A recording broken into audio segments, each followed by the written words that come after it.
안녕하세요. 절대갑TV의 명품 PD 한PD입니다. 자, 오늘 이 시간은 경기 수도권 천지개벽 GTX 열차는 이미 출발하고 있다. 자, 이런 주제를 가지고 한번 최근에 경기도 수도권 시장에서 부동산 시장에서 벌어지고 있는 상황을 GTX라는 주제를 가지고 한번 이야기를 해보겠습니다. 제가 이제 2021년도에 포트폴리오 주택에 대한 포트폴리오를 얘기를 했어요. 블로그에서. 서울 수도권, 자, 서울 수도권, 특히 강남, 자, 그리고 세정, 자, 이 세 지역에 관심을 갖자, 자, 이야기를 해드렸어요. 자, 제가 얘기해드린 대로, 서울은 역시 지금 강남이 강세요, 강세. 자, 강남이 강세인 거는, 재건축 기대감이죠. 새로운 서울시장이 오면서 재건축이 완화될 거라는 기대감으로 이제 서울시장도 올라가고 있지만, 강남이 더욱 강세를 띠고 있어요, 지금. 자, 경기도 수도권은 역시 전세난, 임대차 보상법으로 인한 전세난으로 전세를 찾으러 또는 매매를 하러 서울에서 외곽으로 밀려나신 분들에 의해서 지금 외곽에서 GTX 여기 앞으로 들어올 예정인 지역을 중심으로 가격이 급등하고 있다. 그렇게 보시면 될 것 같고요. 자, 뭐 세종은 뭐 재료를 가지고 조금씩 계속 우상향을 하고 있는 거고요. 자, 오늘은 경기도 수도권에 대해서만 이야기를 해드리겠습니다. 자, 여러분 앞으로 이제 우리가 10년 후의 주택, 부동산 시장, 자, 이런 것에 대해서 우리가 앞으로 어떤 예상을 할 때 경기도 수도권 지역은 아주 핵심 중에 핵심이다. 자, 그렇게 보셔야 돼요. 지금보다도 앞으로 더 핵심 지역이 될 수밖에 없어요. 자, 왜 그러냐면, 대한민국의 기업들, 유명한 기업들 있지 않습니까? 우리 반도체 산업이라든지 자동차 산업, 자, 그런 게 다 어디에 있냐, 이거 어디에 있냐. 자, 그리고 또 경기도 수도권 지역은 예전 10년 전, 20년 전은 물론이고 20년 전에는 지하철 노선도 별로 없었잖아요. 자, 10년 전에 이제 신분당선 들어오고 용인 서울 고속도로 생기고 그러면서 급격하게 인프라들이 좋아졌잖아요. 광교 같은 지역들. 자, 그러면서 이제 그런 인프라에 의해서 요번에 경기도 수도권 지역이 그만큼 가격이 레벨업을 한 거예요. 레벨업을 했다. 자, 그게 중요한 거예요. 왜 레벨업을 했냐? 인프라가 좋아졌기 때문에. 자, 인프라가 좋아졌다는 얘기는 거기에 이제 기업들, 산업 현장, 우리나라의 대기업들, 어떤 제조업들, 자, 그런 회사들이 이제 많이 들어올 수 있는 어떤 환경이 만들어진 거예요. 인프라가 만들어지고, 신도시가 만들어지고, 이제 동탄 신도시, 여러 가지 신도시들이 들어왔잖아요. 시흥 같은 데라든지. 자, 그런 신도시들이 들어왔다는 얘기는 인프라가 좋았기 때문에 들어오는 거고, 지하철 노선이라든지, 여러 가지 고속도로라든지, 외곽도로라든지, 또 여러 가지 조건이 좋아졌기 때문에 신도시가 들어온 거고, 그 다음에 사람이 들어온 거예요. 인력이 들어온 거예요. 기업에서 필요한 인력이 들어왔다. 자, 인력이 들어오면 그 다음에 당연히 이제 공장이 들어오고, 기업이 들어오고, 연구소가 들어오는 거예요. 자, 그런 것의 핵심이 바로 수원이었던 거예요. 자, 그래서 이번 시장에서 수원의 재개발, 재건축, 그 다음에 광교, 그런 지역이 급등을 하지 않았습니까? 자, 그런 배경 하에서 어떤 경기도 수도권이 급등을 했다. 자, 그것의 대장은 바로 이제 수원, 동탄, 자, 그런 경부축이었다는 거예요. 자, 그런데 제가 얘기하고 싶은 건 뭐냐면, 앞으로 10년 후에 그러면 또 경기도 수도권을 어떤 시각으로 봐야 되냐, 무엇을 기준으로 봐야 되고, 무엇을 핵심으로 봐야 되냐. 자, 그것은 바로 GTX예요. GTX가 어느 역에 쓰고, 그리고 GTX 역에서 강남까지, 삼성역까지 몇 분이 걸리고, 표정 속도는 얼마나 나오고, 자, 그리고 GTX에서 그 복합 환승센터가 세워져서, 자, 거기서 트램이나 버스 노선으로 어떻게 촘촘하게 연결이 되느냐.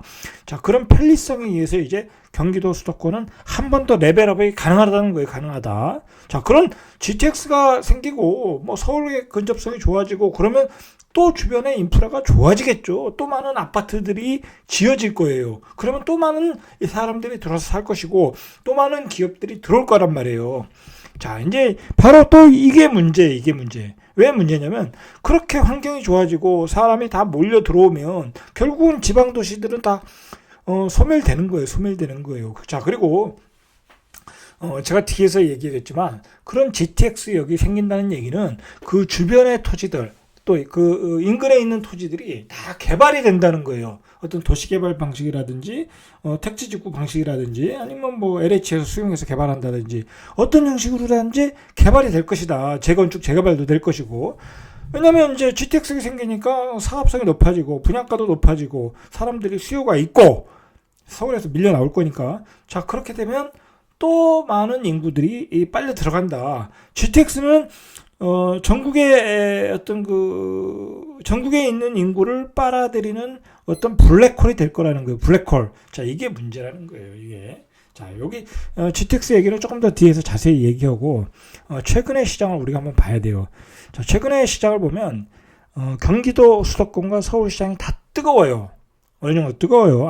아주 뜨거운 건 아니지만 불이 달구어지고 있는 상태예요. 달구어지고 있는 상태. 왜냐하면 연말로 갈수록 공급 물량이 적다는 것은 이제 대부분의 사람들이 알고 정부도 알아요. 정부도 아니까 설 이전에 2월 5일 전에 공급 대책을 내놓겠다고 그래요. 자, 설 연휴에 공급 대책을 내놓겠다. 심지어 이제 뭐 확정된 건 아니지만 뭐 이제 4기 신도시까지 또 얘기가 나와요. 4기 신도시까지 뭐 그런 지역도 이렇게 구체적으로 나오더라고요. 자, 근데 그것은 설이고 나올지 안 나올지 몰라요. 이제 확실한 것은 이제 어떤 용적률을 완화해줘서 역세권의 용적률을 완화해줘서 어떤 고밀도 개발을 통해서 공급량을 늘리겠다 앞으로. 정부 입장에서는 그런 얘기를 충분히 할 수 있어요. 왜 그러냐면 다음 정권으로 계속 이어진다고 하면 여기서 공급 물량을 또 확보해 놔야 되니까 정부 입장에서는 그렇게 얘기할 것이고. 자, 그리고 이렇게 공급 물량을 많이 내놓겠다라고 얘기하면 그 패닉 바잉이 멈출 것이다라고 보는 거죠. 패닉 바잉. 자, 그 효과를 노리고 공급 대책을 내놓겠다라고 하는데 올해 시장과 내년 시장이 먹힐 수 있겠느냐. 자, 거기에 대해서는 모든 전문가들이 부정적으로 이야기를 하고 있어요. 자, 이제 그게 문제라는 거죠. 자, 그래서 왜 아직도 공급 대책이 필요한가는 바로 이제 그 패닉 바잉을 멈추고 기다려라. 그런 그 배경하에서 정부가 공급 대책을 내놓는 거예요. 자, 그런데 정부가 요즘 최근에 내놓는 정책 중에 공공 재개발을 추진하겠다. 이것도 요즘 이제 서울에 있는 빌라들, 땅값을 또 올리고 있어요. 이런 현상 때문에. 왜냐하면 공공재개발은 또 토지개발지역으로 묶어놓으니까 그 인근 지역을 또 빌라들을 막 사겠죠. 사람들이 초기 재개발이다. 이제 뭐 그런 또 유포리아를 가지고 사는 거예요. 자, 그러다 보니까 서울에 빌라 가격들이 올라가고 있더라. 자, 빌라 가격이 올라간다는 것은 땅값이 올라가는 거예요. 그러면 그 높은 가격의 빌라를 판 분들이 어디로 가겠냐 이거예요. 어디로 가겠냐. 그 사람들이 어디 전라도, 경상도, 충청도로 가진 않겠죠. 당연히 서울에서 집을 사거나 아니면 경기도 쪽으로 빠져나갈 거란 말이에요. 자, 그러면 내가 서울에서 빌라를 판 돈들이 또 외곽으로 가서 또 서울에 있는 아파트를 사서 요즘 뭐 빌라도 뭐 10억짜리도 있어요. 뭐 재개발 그 호재가 있는 데는. 자, 그러면 또 서울의 유동성을 풍부하게 만들어줘서 서울의 집값을 올리는 그 구조로 지금 흐름으로 가고 있는 거예요. 자, 그러니까 정부는 어떤 공급 물량을 내놔서 어떤 공급의 대책으로서 공공재개발을 추진하고, 자, 그런 정책, 용적률 완화를 해서 어떤 공급 물량을 늘리고 한다는 걸 뭐 대책으로서 내놨지만, 자, 그게 오히려 서울의 집값을 올리고 그게 연쇄적으로 도미노 현상을 일으키고 있다라는 거예요. 예전에 2006년도, 2005년도에 빌라 가격이 급등할 때도 그때는 이제 이명박 정부에서 만든 뉴타운이 있었잖아요. 그 뉴타운이 굉장히 집값을 올려놨어요. 빌라 가격들을. 자, 그러면 그 빌라를 팔고 대출을 껴서 아파트를 사러 오더라는 거예요. 자, 그때 그랬어요. 그래서 2006년도 은평구에 있는 아파트 가격, 예를 들어서 뭐 2억 5천짜리가 3억 5천이 되고 막 그렇게까지 올라간 거예요. 자, 그렇다라는 거예요. 자, 그러면 결국은 지금 정부가 계속 공급 대책을 내놓고 용적률 완화 정책을 내놓고 한다는 것은 오히려 집값을 올리는 부채질을 하고 있다. 그럴 수가 있다라는 거예요. 자, 서울은 그렇게 가고 있는데 경기도죠. 자, 경기도는 전세난으로 사람들이 몰려갔는데 중요한 거는 경기도로 몰려간 사람들은 실수도 있지만 투자 수요도 있다라는 거예요. 투자 수요도. 그러면 실수요와 투자 수요가 다 어디로 갔겠냐 이거예요. 어디로 갔겠냐. 자, 뒤에서 보면 전부 다 주로 이제 GTX 예정지로 가더라는 거예요. GTX 예정지로. 자, 김포. 김포는 좀 아직 먼 얘기고 아직 확정된 얘기도 아니잖아요. 거기 D노선이라고 하는데 거기는 그렇다 치고, 자, 파주, 그다음에 일산, 남양주, 수원, 안산, 자 그런 지역으로 몰려가더라. 그래서 최근에 가격이 급등을 하고 있더라는 거예요. 자 그래서 경기도 인천 지역이 뭐 이번 주에 나온 자료, 부동산 감독원에서 나온 자료가 0.33%가 올랐다고. 0.33%. 자 그러면 그게 2012년 이후에 최고치다. 자 그러니까 지금 그 정부는 집값을 잡으려는 스탠스로 공급 대책을 내놨지만은, 자 그게 오히려 집값을 올리는 역할을 하고 있더라는 거예요. 지렛대 역할을 하고 있더라는 거예요. 자 이게 문제라는 거예요. 이게 문제다. 최근에 GTX. 자 우리가 앞으로 제가 아까 서론에서 말씀드렸듯이 경기도 수도권 시장을 앞으로 우리가 10년 후에 어떤 모습일까? 무엇이 가격을 올릴 것인가? 자, 뭐 그런 기준으로 볼 때는 앞으로 GTX역을 보셔야 돼요. GTX역. 이게 핵심이다. 왜냐면 GTX를 중심으로 주변이 개발이 될 것이고, 주변의 가격이 올라갈 것이고, 그리고 GTX 주변에 상권이 활성화될 가능성이 많아요. GTX역에는 복합 환승센터라는 걸 만들 거란 말이에요. 대규모 복합 환승센터를 만들 것이다. 간단하다는 거예요. 그 GTX를 중심으로 가격의 체계가 만들어진다는 거예요. 자, 그런 것을 요즘에 거래되는 그 경기도 수도권에서 가격이 급등하고 있는 지역과 그리고 그런 호재들을 인해서 가격이 움직이는 곳을 통해서 우리가 그런 징후들을 미리 발견할 수 있는 거예요. 자, 요즘 최근에 나온 게 바로 이제 GTX C가 원래 이제 삼성역에서 수원에서 남양주까지, 자 그 노선이에요. 이 노선도 굉장히 좋은 노선이에요. 사업성이 있는 노선인데, 자 이게 이제 뒤에서 얘기하겠지만 수원에서 삼성역까지는 그 경부라인과 4호선 라인을 중간에 이용해서 이제 가는 노선이다 보니까 그 노선에 많은 차량들이 다른 노선들이 있으니까 너무 이제 그 많은 기차들이 다녀야 되니까 그 하나의 노선 가지고는 횟수를 늘릴 수도 없고 사업성이 안 나오겠죠. 왜냐하면 자주 운행을 해야 사업성이 나오는데 자주 운행을 할 수가 없어요. 거기는 전철도 다니고 뭐 KTX도 다니고 뭐 다 다니는 거니까. 자 그러니까 사업성이 어려우니까 바로 이제 금정역에서 상록수역으로 또 하나 노선을 좀 빼줬어요. 자, 이 GTX-C는 민자 사업이에요. BTO 방식에 의한 민자 산업 방식이라 그 민간업자가 사업을 하려면 사업성이 있어야 되겠죠. 자, 그래서 그 상록수역으로 빼준 거예요. 뭐, 거기서 회차를 해야 된다는, 어떤 핑계죠, 핑계인데 사업성을 더 갖기 위해서 빼준 거예요. 제가 보기에는. 자, 그래서 GTX역 상록수역에서 회차한다고 해서 상록수역 주변에 있는, 아파트들이 아주 급등을 했어요. 아주 급등. 예를 들어 2억 8천짜리가 하고 일어나니까 2억이 올랐다고 그러죠. 2억이. 자, 그만큼 급등을 했어요. 예전 같아서는 이렇게 급등을 안 했는데 그만큼 지금 그 실수요자나 투자자들이 어떤 호재에 민감한 시기다. 자, 그거는 뭐냐면 그만큼 집값에 대한 기대감이 컸다라는 거예요.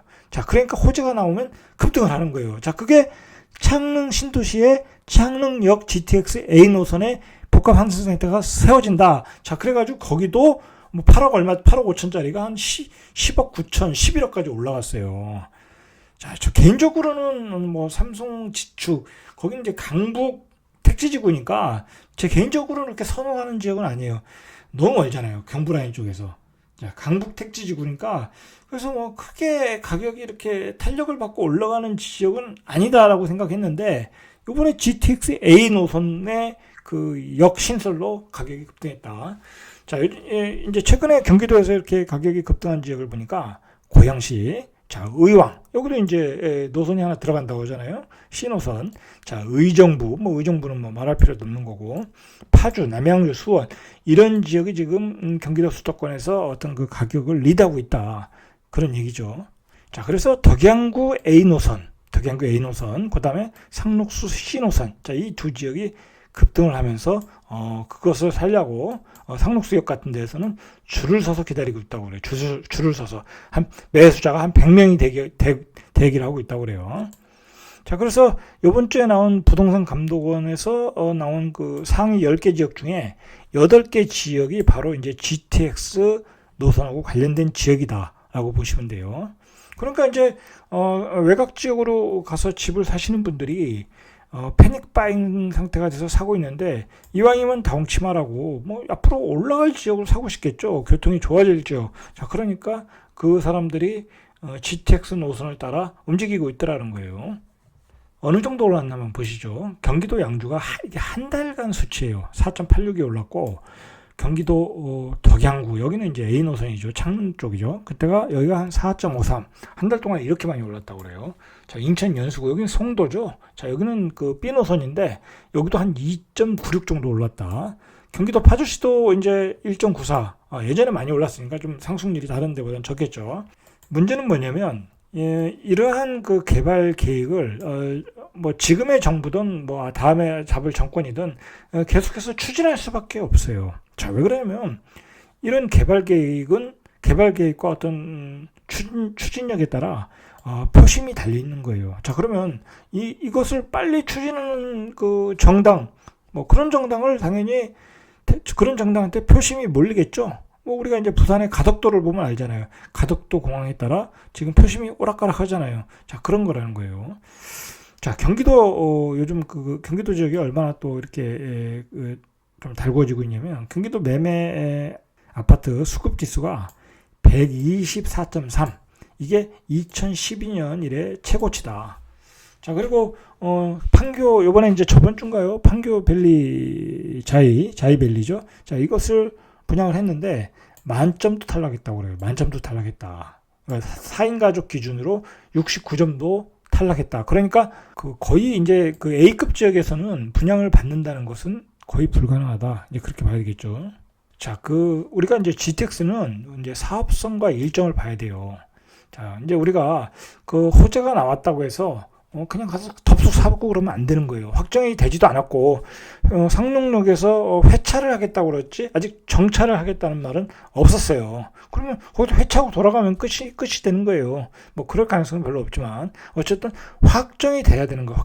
자, 확정이 돼도 문제는 그 건설 기간이 얼마나 될지 몰라요. 지금 나오는 얘기가 GTX A 노선은 실질적으로 한 2019년 정도에 착공을 했는데 우리가 예정은 보통 이제 2023년이었어요. 자, 근데 이게 좀 늦어져서 2027년까지도 이 얘기를 하는데 또 전문가들은 한 2030년은 돼야 개통을 한다. 물론 이제 동탄에서 삼성역까지는 이제 먼저 개통을 하겠지만 파주에서 삼성역까지는 더 오래 걸릴 수 있다라는 거예요. 자, 그만큼 공사를 시작을 해도 아니 계획이 나와도 언제 개통할지를 모르는 거예요. 언제 개통할지 모른다. 특히 제일 느린 게 B예요.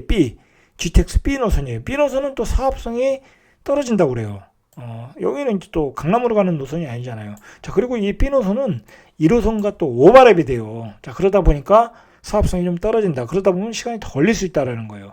자, A 노선과 C 노선이 사업성이 좋고 특히 이제 C 노선이 사업성이 좋으니까 수익형 민자 산업으로 진행이 된다고 그래요. 그래서 이제 뭐 빠르면 올해 안에 이제 그 사업자를 결정을 한다고 그래요. 자, 그래서 이제 사업자가 결정이 되면 니들이 사업성이 있다고 판단이 되면 추가 정거장을 더 만들어라. 자, 그런 계획이 포함이 되어 있다라고 보시면 돼요. 자, 그런데 문제는 뭐냐면 이게 뭐 B, C는 아직도 시작도 안 했는데 이제 C 노선 같은 경우에는 그 기존의 경부 라인, 그 기존의 1호선 라인이란가, 그 다음에 4호선 라인을 이용을 할 가능성이 많아요.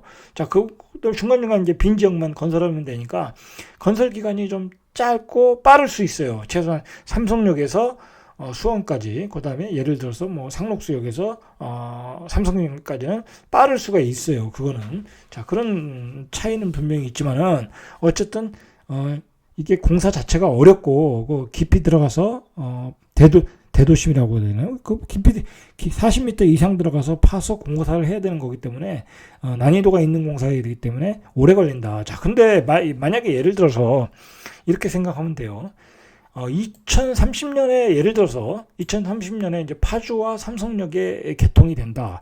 자, 그러면 2030년이면 이제 막 신도시도 3기 신도시도 다 입주를 하고 어떻게 보면 시장의 공급량에 치일 때예요. 공급량이 많이 나올 때니까 가격이 떨어진다고 볼 수 있죠. 인구도 또 감소하니까 그때 되면. 자, 그러면 가격이 떨어진다.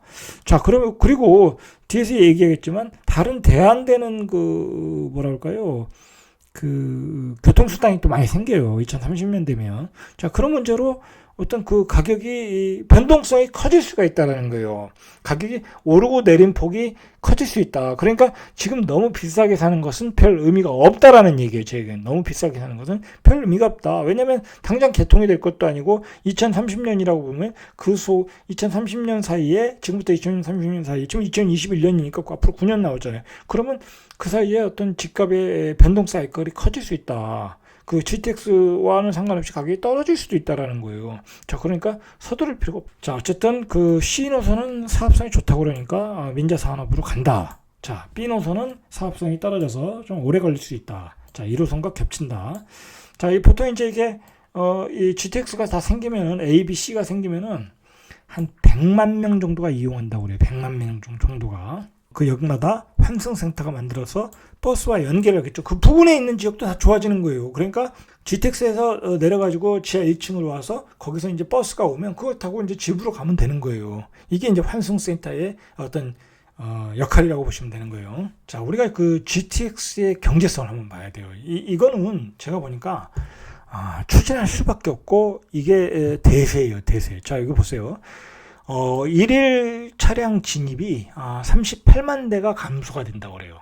서울로 진입하는 차량들이 38만 대가 감소가 된다. 자, 그러면 최근에 뭐랄까요, 경제계에서 이슈가 탄소 중립이에요. 탄소 중립. 탄소의 양을 줄이는 거예요.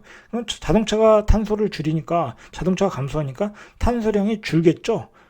우리는 뭐 GTX는 이제 전기로 움직이는 거니까. 자, 그러한 그 시대적 흐름에도 맞고 있는 거예요. 그러니까 그만큼 어떤 시대적인 대세예요. GTX는 어떻게 보면 빨리 건설해야 되는 거예요. 빨리 건설해야 된다. 자, 그리고 예산도 14조 8천억 정도가 예산이 된다고 그래요. 자, 그런데 연간 유류 비용, 그러니까 38만 대가 움직이지 않으면 연간 유류 비용이 5,846억 정도 절약이 된다고 그래요. 자, 그러면 우리나라는 기업 한 방울 안 나는 나라인데 1년에 5,800억 정도가 기름값이 절약된다. 이것만 해도 이게 얼마나 좋아요. 그죠? 10년이면 10조. 그러니까 30년이면 이게 경제적 이득이 53조가 생긴다고 그래요. 53조. 자, 그리고 중요한 것은 149톤의 탄소가 감소된다고 그래요. 149톤의 탄소가 감소된다고 그래요. 자, 그러니까 어떤 그 시대의 어떤 그 기후 협약에 의한 탄소 감소, 탄소 중립에 의한 그런 정책에도 GTX는 부합을 하고 있는 거예요. 자, 문제는 이게 이런 경제성이 있으려면 GTX가 생기는 이유는 웬만한 그 외곽에서 파주, 그다음에 안산, 수원에서 삼성역까지 30분 내에 가야 되는 거예요. 30분 내에. 그거 아니면 별 의미가 없는 거예요. 1시간 걸릴 거면은 그냥 버스 타고 가면 되는 거예요. 자, 그러니까 그게 의미가 없는 거, 속도가 문제라는 거예요. 자, 근데 문제는 이 표종 속도예요. 쉽게 말해서 이 평균 속도죠. 평균 속도가 100km 이상이 나와야 되는 거예요. 근데 중간에 정거장들이 많이 생기면은 자꾸 이제 속도를 낼 수가 없겠죠. 정거장마다 갈 때마다 이렇게 좀 속도를 줄여야 되니까. 그래서 이제 자꾸 역을 추가한다는 것은 그 사업성이 없어지는 거예요.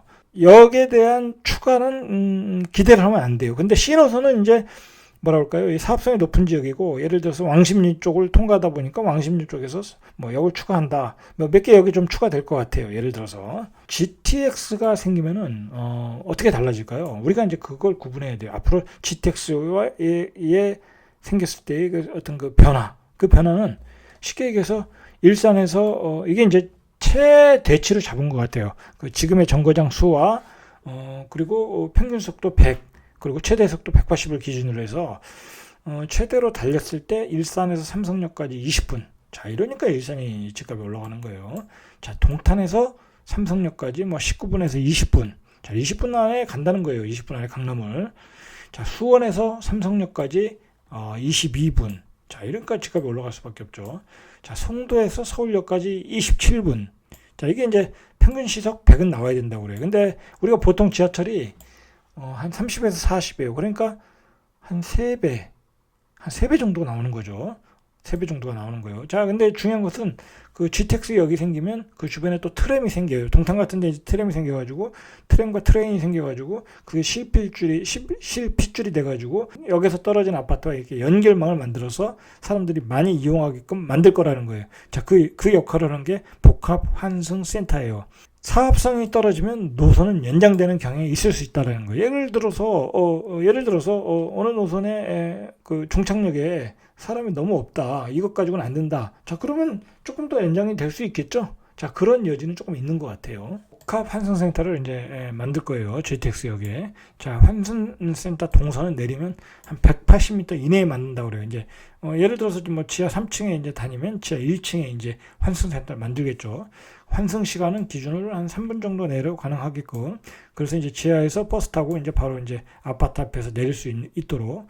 자, 이 복합 환승센터는 지역의 랜드마크가 될 가능성이 많아요. 이 프랑스의 라데방스, 샌프란시스코의 트랜짓 센터 같이 어떤 랜드마크가 돼가지고 여기가 이제 중심 상권이 된다고 보시면 되는 거예요. 그러니까 GTX 생기면 주변의 상권의 중심도 바뀌는 거예요. 이제 그렇게 보셔야 돼요. 자, 이제 GTX는 이게 수도권은 이제 블랙홀이 되는 거예요. GTX가 생기면 수도권이 블랙홀이 된다. 자, GTX가 생기면 그 주변에 이제 그 유유지들 그 지역은 이제 땅값도 급등하게 되고 다 아파트로 개발될 가능성이 많아요. 당연하죠. 이제 아파트로 개발이 될 가능성이 많다. 그러니까 어떻게 보면 장기적으로는 어떤 경기도 수도권에 아파트가 많이 공급될 가능성이 많아요. 이제 그런 인프라가 들어오면 이제 많이 또 이제 공급이 된다는 거죠. 자, 그러니까 GTX를 빠르게 이용할 수 있는 지역은 이제 아파트 가격이 올라가는 그 각도가 더 가파르게 될 것이고, 안 그런 지역은 또 가격이 처지게 될 것이고, 그런 그 차별화가 될 가능성이 많아요. 자, 아파트 가격의 차별화가 될 어떤 그 기준이 되는 게 바로 GTX다. 아파트 가격 변동성의 핵심이라고 보시면 돼요. 자, 이제 문제는 뭐냐면, 이 GTX가 생기면 이제 수도권으로 기업, 인구, 쏠림 현상이 뚜렷해질 가능성이 많아요. 이제 인구가 몰려 있으니까 장사도 잘 되고, 인력 수급도 좋고, 이제 기업도 많이 이제 올라올 가능성이 많아요. 이게 이제 GTX는 어떻게 보면 지역 균형 발전 계획과는 무관하다. 자, 무관하다는 거예요. 청국토가 어떤 그 소매라는 지방 도시도 나올 수 있다라는 거예요. 인구를 급속도로 빨아들이면, 그러면 정부도 이제 어떤 대책을 만들겠죠. 지방에 대한 어떤 균형 발전을 위한 대책을 좀 만들 것이다. 뭐 지금은 정부는 어떤 지역 균형 발전을 중요시하는 정당이니까, 자, 그런 대책이 나올 가능성이 많아요. 자, 2030년이 되면 이제 예를 들어서 GTX A 노선이 이제 활발하게 이제 본격적으로 이용하는 시기가 늦어도 2030년이면, 중요한 거는 그때 되면 이제 세상이 또 천지개벽이 돼요. 자, 어떤 천지개벽이 되냐? 앞으로의 대세는 자율형 자동차 아닙니까? 자율형 자동차, 전기차죠. 자, 이제 우리가 자율형 자동차는 우리가 운전을 안 하고 이제 뭐 편하게 이제 내가 이제 예를 들어서 수원에서 서울까지 내 차가 나를 모시고 가는 거예요. 자, 이제 그렇다면 또 그게 GTX의 대안이 될 수도 있다라는 거예요. GTX의 대안이 될 수도 있다. 내가 편하게 그냥 차로 그냥 간다고 하면 뭐 굳이 내가 GTX 살 필요 있겠냐? 또 그렇게 될 수도 있다라는 거예요. 나중에는 이게 또 그 비행기 택시도 나와요. 이게 UAM이라고 2030년도 되면 상용화가 될 거란 말이에요. 자, 그만큼 세상이 변할 것이라는 거예요. 그러니까 2030년 되면 GTX가 나올 때 다른 그 대체제도 많이 나온다. 자, 그리고 도시는 이제 스마트 시티가 될 거고, 자, 그 스마트 시티에서 우리가 사물형 인터넷으로 어떤 그 편리함을 누릴 것이고, 그 산업 지형도 바뀔 것이고, 그러니까 2030년 되면 여러 가지 변수들이 많아요. GTX의 다른 대안이 나올 수도 있다. 이제 그런 점이 또 이제 어떤 그 우리가 그런 점들을 또 고려를 해야 돼요. 자, 그런 점들을 고려해서 너무 이렇게 급등한 가격엔 쫓아갈 필요가 없다는 거예요. 쫓아갈 필요가 없다. 자, 그리고 나중에 그 지역에 또 많은 아파트를 또 공급하게 돼 있어요. 자, 정리해 보겠습니다. 앞으로 그 이제 우리가 그 정치 일정을 보면 4월에 보선이 있다 보니까 지금 정치권은 뭐 그것만 신경 쓰고 있어요. 지금 서울시장 선거와 부산시장 선거에 신경 쓰고 있다 보니까 뭐 여당 대표도 뭐 가덕도 때문에 뭐 그것 때문에 또 부산 왔다 갔다 그러잖아요. 자, 그 부산 마침 뭐 가덕도 신공항이 부산 보궐선거의 뭐 핵심 이슈가 됐잖아요. 자, 그러다 보니까 앞으로 서울시장 선거도 그렇고 이 개발 공약들이 난무할 가능성들이 많아요. 또 그 선거가 끝나면 또 지방선거도 있고 대선도 있잖아요. 자, 그러다 보면 개발 공약이 난무할 가능성이 많다. 자, 이제 그렇게 되면 결국은 어떻게 되겠어요? 집값이 올라갈 수밖에 없어요. 공약을 난무하다 보면 그건 뭐 호재를 주는 거잖아요. 그죠? 자, 그리고 정치라는 건 그래요. 정권을 못 잡으면 그건 뭐 사실 끝나는 거예요. 패족이 되는 거예요. 그러면 지금의 여당도 눈치를 볼 수가 없어요. 내가 뭐 개발 호재를 내놔서 집값이 급등하니까 개발 호재를 내놓으면 안 된다. 내놓지 말아야 된다. 뭐 그렇게 생각할 수가 없다라는 거예요. 내 상황이 이제 급한 상황이니까 내가 선거에 이겨야 다음 정권을 잡을 수 있다 보니까 어떤 그런 개발 공약이 많이 나온다. 자, 그러다 보면 또 이게 유동성도 좋아졌고, 자, 그러다 보면 이제 가격이 또 올라갈 여지가 있어 보여요. 제가 보기에. 유동성은 최고이고, 자, 그러다 보니까 이러한 그 어떤 개발 공약, 유동성 이런 걸 보니까 지금 상황을 보니까 버블로 가는 어떤 길목에 서 있어요. 우리 주택시장이. 버블로 가는 길목에 서 있다. 자, 이게 문제예요. 이건 뭐 지금 무주택자들한테 집을 사라 마라 뭐 그렇게 할 수도 없고, 뭐 그렇다고 청약을 해라, 청약을 하는 건 당연하지만 청약을 또 받을 수도 없고, 뭐 항상 제 답은 똑같아요. 뭐 각자 알아서 하셔야 되는 거예요. 각자 알아서 판단하셔야 되는 거예요. 뭐 지금 뭐 예를 들어서 막 가격이 급등하는데 사서 그게 꼭질 수도 있어요. 그거 거기서 가격이 또 20% 30% 빠질 수는 있겠죠. 어느 시기가 되면. 뭐, 그 어느 시기가 되면 또 가격은 또 회복되는 거니까. 자, 뭐, 그런저런 상황을 고려해서 각자 판단을 하셔야 돼요, 지금은. 방법이 없어요. 지금 뭐, 돌아가는 상황을 보면, 개발 공약은 계속 나오고, 유동성은 계속 좋아지고, 뭐, 그리고 이제 코로나 바이러스도 이제, 마무리되어 가는 이제 국면으로 가고 있고, 자, 그런 상황인 거예요. 그러니까, 각자 도생을 하셔야 돼요. 나는 뭐, 그러니까, 각자 지역에 따라, 뭐, 예를 들어서 뭐 경기도에 있는 지역에 갔는데 뭐 5억짜리, 6억짜리 뭐 준신축 그런 데도 아직도 있잖아요. 뭐 그런 지역에 또 가격이 뭐 떨어지면 또 얼마나 떨어지겠어요. 그죠? 뭐 올라가면 더 올라갔지. 그죠? 이제 그렇게 각자의 상황에 따라 각자 초이스하는 지역에 따라 이렇게 판단을 하셔야 돼요. 방법이 없어요. 예를 들어서 나는 강남을 사야겠다. 강남은 떨어질 수도 있죠. 물론 예전에 2006년도에 올랐다가 2013년도에 한 20-30% 빠졌었잖아요. 뭐 그럴 수는 있어요. 그러니까 각자 상황에 따라 내가 버틸 수 있으면 사는 거예요. 내가 20-30% 떨어지면 난 못 버틴다. 뭐 예를 들어서 대출을 많이 받는데 또 뭐 가격이 떨어지면 대출 상한이 들어올 수도 있고, 자, 그러니까 각자 상황에 맞따라 판단을 하셔야 돼요. 판단을 하셔야 된다. 자, 근데 지금 상황이 녹록지는 않다.